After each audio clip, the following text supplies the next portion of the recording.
today by Utah head coach Lynne Roberts and student athletes Gianna Kneepkens and Kennady McQueen. We'll start with an opening statement from you, Coach, and then open it up for questions.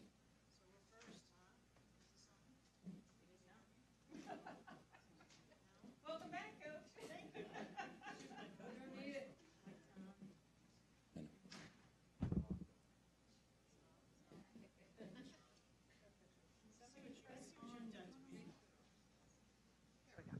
Power switch. Okay. There's a switch. Who knew? Thank you all for being here. We certainly appreciate the coverage and you taking the time to be here for our Pac-12 Media Day. Your support of our sport matters, and your care and time for us and how you promote our game and our sport and our league. It matters. So I really appreciate you all being here. We're excited to be back. I'm proud of these two joining me today. They've heard me tell this story, but I do want to share just as an opening statement of kind of where we're at as a program. So last year had a great run, made it to the Pac-12 championship game. We weren't picked to be there, obviously, as the 6th seed, but we did, and just kind of ran out of gas against an incredibly talented, tough Stanford team. Made it to the NCAA tournament, went down to Austin and played Arkansas in the first round. Got a great solid win against Arkansas. It was really fun. It was a great experience, you know, not only just to make the tournament, but to win your first game in a convincing fashion. Played Texas, played tough. They were the better team that night, playing at Texas too. Very physical, very aggressive, as has been documented. But when we walked off the floor after that loss, I was really proud of our players and proud of our team, and just so wanting them to have some perspective as to what they achieved and what we accomplished last season. And so I walk into the locker room and I'm trying to kind of pump them up and just talk about how proud I am of them and look what you've accomplished and look at all the things you've done. And I got nothing back from emotion. They were ticked off, for lack of a better way to say it. They were not just happy to be there. And, you know, it was kind of, I was trying to get some emotions and I was just getting deadpan stares back, tears, which is a little awkward as a coach when you're up there and you can't even get it's like there's no pulse out there. But they were so upset. And as I left the locker room, I thought to myself, oh, this is good. This is really good. Because we were so young. We still are pretty young. We don't have any seniors on this year's team. But they're so motivated. So that's kind of how our off season started, was just kind of this a little bit of piss and vinegar about not just happy to be there, we want to do more. So they've been working hard, and I mean, I know as well as you all that a lot has to go right, and you got to get a little lucky to get back there, but we're looking forward to hopefully taking that next step. All right, open it up for questions. Please state your name and affiliation. We'll start with Matthew up here in front.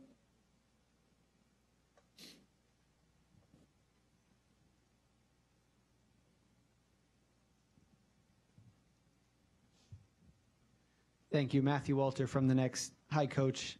Just wanted to ask, you know, last year you guys came in the season as the Hunters, right? Picked 10th. No one really had a lot of high expectations. Finished 6th, go to the Pac-12 championship. Sort of off your opening statement, now you guys are sort of the hunted. Pick 5th. People sort of know who you are. How does that, you know, how do you have to try to change your mentality, or do you just sort of try to continue to be the Hunters even with these higher expectations? Yeah, I think we lean into the expectations. We want that. We don't want to always be overachieving, right? So I'm thrilled that we're making those steps, but we still haven't arrived. So we're still very much the Hunters. You know, we have a lot to achieve. You know, you look at some of the teams in our league, Stanford's, and the consistency with which they have had this excellent level. That's the level I want to get to. And so, you know, and it's also in my temperament that, you know, just kind of prove people wrong. So I'm still very much resonating in that mindset, and I think that'll continue for a while. Go to Michelle and then Alex. Michelle Smith, Pac12.com. Hi, Lynn. Hi, Michelle. For the athletes, what changed after that Texas game? Like, what's different heading into this season in terms of mentality, in terms of the work you guys are putting in, based on that opening anecdote that Lynn told us about? Yeah, I think after, like she shared, we weren't just satisfied to just make it to the tournament, and then none of us wanted to lose. We thought we were going to win. We went in thinking we were going to win. So just keeping that little bit of hunger in us and wanting more, I think that's what's driven us all off season and starting of this preseason, and just knowing that we're not done. That's just, we're not satisfied where we ended, and we have bigger goals and bigger plans, and that we work every day to help us achieve those in the end. Yeah, I agree with that. Just, it's a great spot for us since we are so young, being able to build off of that. And I feel like we were super motivated this past summer. So just seeing those, having, like Coach said, those expectations, and not just like talking about March right now, but focusing each day and getting better so we can get back and build off what we did last year. We'll go Alex here, and then Joan over there. Alex Simon from Bay Area News Group. Lynn, especially when we talk height and expectations, I mean, there's only one first place vote that doesn't go to Stanford this year when we got the preseason poll this morning, and it was voted for you guys. When you see that and see the schedule that you guys have accumulated, do you feel like you're going to be able to kind of test just how high this team can get before you get to Pac-12 play, which tends to test teams pretty thoroughly? Yeah, I think, scheduling is a science where you want to push your team to prepare for the rigors of Pac-12, but also provide some confidence and figure out who you are and your identity on the court. And so I think, we've taken the next step in our non-conference as well. So we play Oklahoma at home. We'll play in a tournament where we'll play Ole Miss and Alabama, and all three of those are NCAA tournament teams and big teams, athletic teams. And it was time to do that. So we will definitely see what we're made of early and what we need to work on. I'm sure there'll be a list of those things. But the one thing about the Pac-12 is every weekend is like an NCAA tournament game, and in terms of the competition of your opponent. I think that's why you see so many of the Pac-12 teams do well in the NCAA tournament. Look at our winning percentages, over 70% in the last 10 years. It's because every weekend we're preparing ourselves for that. So it's also time for us now to upgrade our non-conference to where we're playing teams that can kind of show us how ready we are for the rigors of the Pac-12. Joan. Joan Bomasini, Pac-12 Networks. Hi, Lynn. How Hi, are Joan. you? Good. Hey, who's going to be your point guard? Do you have eligibility? No. I haven't checked. So we have two right now. So we have Isabel Palmer, from a transfer from University of Texas from Australia. She's playing great. She's a true point guard. And then we have Ines Vieira from Portugal, one of the quickest guards in the country. And those two are battling it out right now. But I don't know that it's going to be, one player takes the whole role entirely. We did lose Drew Gilton, Right. Which is a big loss. But you don't replace someone like that with, it's not zero sum, 1 for 1. We've got to pick it up to where other people fill in, and I think we'll be just fine in that category. Okay, and then for the players, I mean, I love watching your team last year. I mean, yeah, Thank it was you. fun to watch. And so why is your team better, and is it better than a year ago? I'd say we are definitely better, and just because our experience now, last year a lot of us hadn't been in the position of making it to, actually none of us had been in the position of making it to Pac-12 championship, making it to the NCAA tournament. So I'd say experience is definitely going to help us, but also just with our new players, we have some more athleticism. We're going to have a lot of strength inside, which will be really exciting and fun. But yeah, so I think we are going to be better. Yeah, I definitely say the exact same thing. Just the experiences that we all got to have as a young team last year, and being able to build off those and just taking what you learned and know when those big moments come again, you've been there before. It just gives you another edge of confidence, I feel like. And then just the new players that we have from our freshmen that we got and transfers, I just think they're going to help us all around the board and just help us continue to build what we've been building. I'm going to go on the left over here, then Kevin, then Cindy. Morris Phillips, sports radio service. I cover Cal. Gianna, Lynn, Kennedy, 75 points a game. Pace is super important to what you guys do. Can you talk about what it takes to have that commitment to run?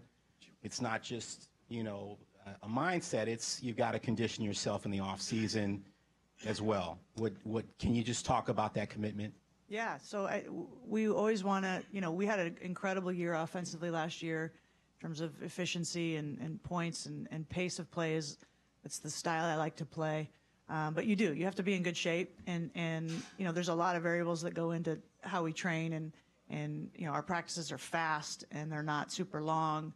Try to make them as game-like as possible. But we also try to recruit players that fit that system. And, versatile athletes that can score. That's kind of my tagline. But, being able to run, you have to have the ball to run, which sounds silly.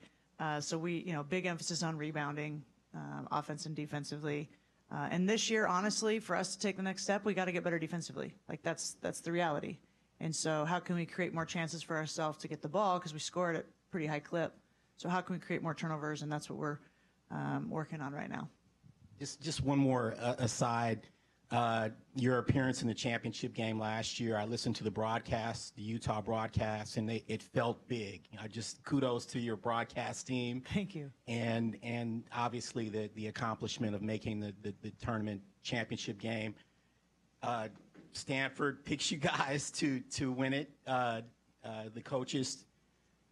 Is that a compliment or is that a slight? I mean, when you see them, are you going to want to bust a three in their face in the first 10 seconds of the game, or are you? I don't know how. Are you gonna comp them a quick fast break at the start? I don't know that getting voted first is ever a slap in the face. I'll take it. I wasn't in the room when they did it, so I'm not really sure the motivation. But we made it to the championship game last year. I think we're pretty good. I think we have a chance to make it again. Like I said, a lot has to go right, and we've got to get lucky, stay healthy. But I'll ride with these guys anywhere, and I don't think it's out in left field for us to get that vote. Kevin Dan of Pac-12 Networks. Gianna, last year you took the Pac-12 by storm, freshman of the year. Was there a point in the season where you felt like, where you could feel the opposing team kind of game planning more to stop you?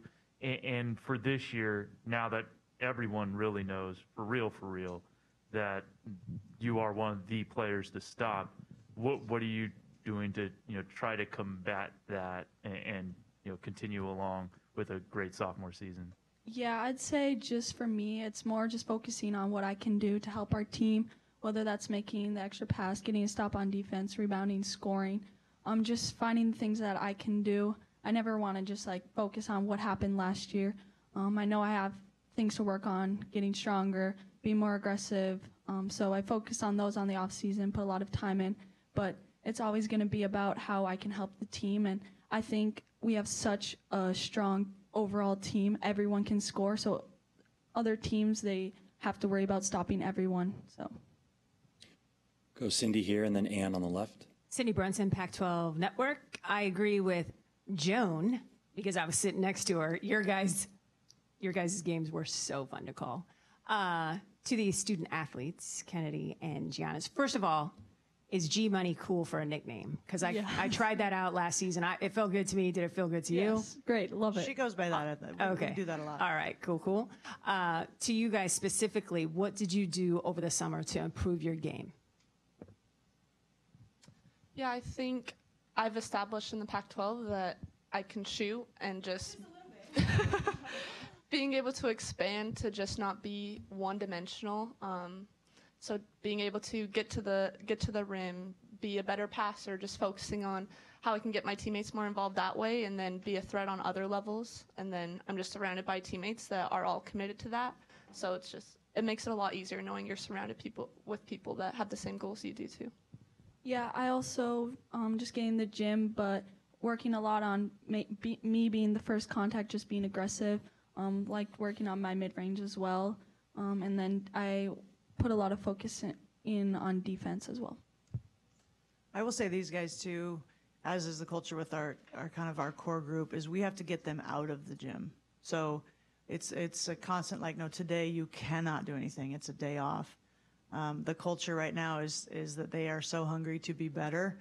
And again, it's not I want to be better because it's about me. It's we want to take the next step. So as a coach, it's really cool to just, always know they're in the gym even when they shouldn't be. and just the amount they're underselling all the work they did this summer. I mean, they put the time in. Well, fill in the blanks. I mean, we don't have enough time, Cindy. They got after it. They really did, and they're not alone in that. So it's exciting. But like I said, a lot of things have to go right. We've got to stay healthy. We've got to stay together. Everybody's feeling good in October, right? So, everyone has a game plan until they get punched in the mouth, is the Mike Tyson quote. So, but that's where you get your true confidence, is what you do when no one's watching, and you get punched in the mouth, and you get back up because you have intrinsic confidence because you put the work in. And I think that's where these two sit today. Go Ann over here on the left, and then last question to Joan on the Thanks, John. Ann with the Pac-12 Networks. Couple of quick questions. Lynn, the addition of Peely and what she will mean to your team.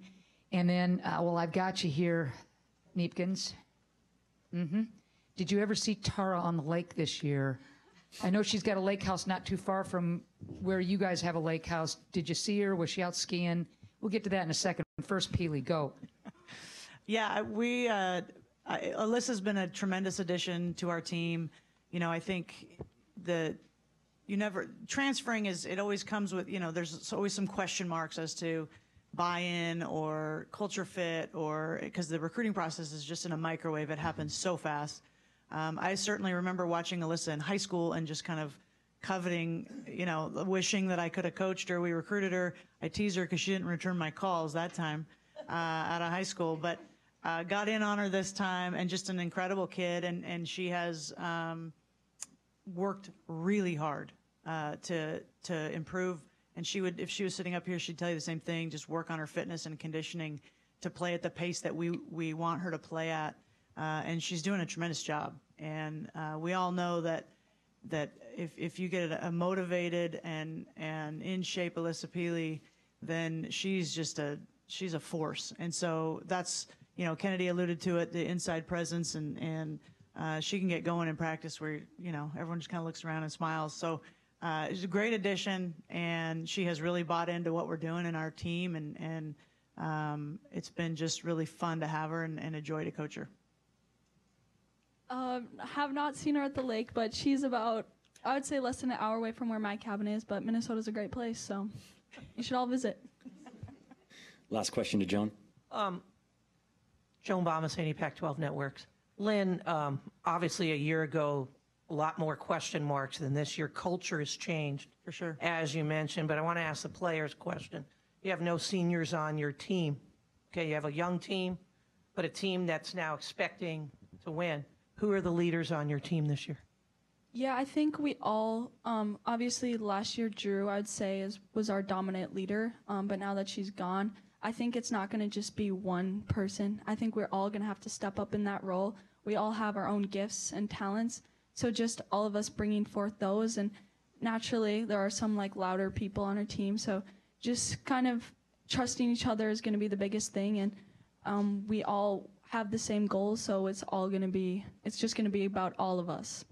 Yeah, I would add to that, I think our team is made up of a bunch of different kind of leaders, from leading by example, leading by voice, and when we can combine all that together, I think we can be really good in just trusting each other like that. Okay, I'm going to follow up. I'm not trying to be disrespectful.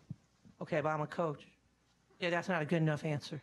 Okay, who's in the locker room talking, and who is going to be on the floor saying in a huddle, we need to do this, or, following what your coach says? I'd say probably our most dominant speaking leader would be Deja. She's Okay. The loudest Okay. on and off the court, so probably there. But I think I've really seen an improvement in all of us speaking up when we see something. So It's okay to say you are too. I'm working on it. I'm not Okay. going to say I'm all the way there, but I am working on it. Okay, good. Yes. I would attest to Deja too. There's been a few times in practice where if we're slacking a little bit, she'll pull us aside as a team, and why the coaches are meeting, and kind of be like, we're better than that. We got to show up for the next drill. So I think she's a great example to lead vocally that we look up to. Okay. Great. Lynn, Gianna, Kennedy, thank you so much. Best of luck this season. Washington will be our next team up.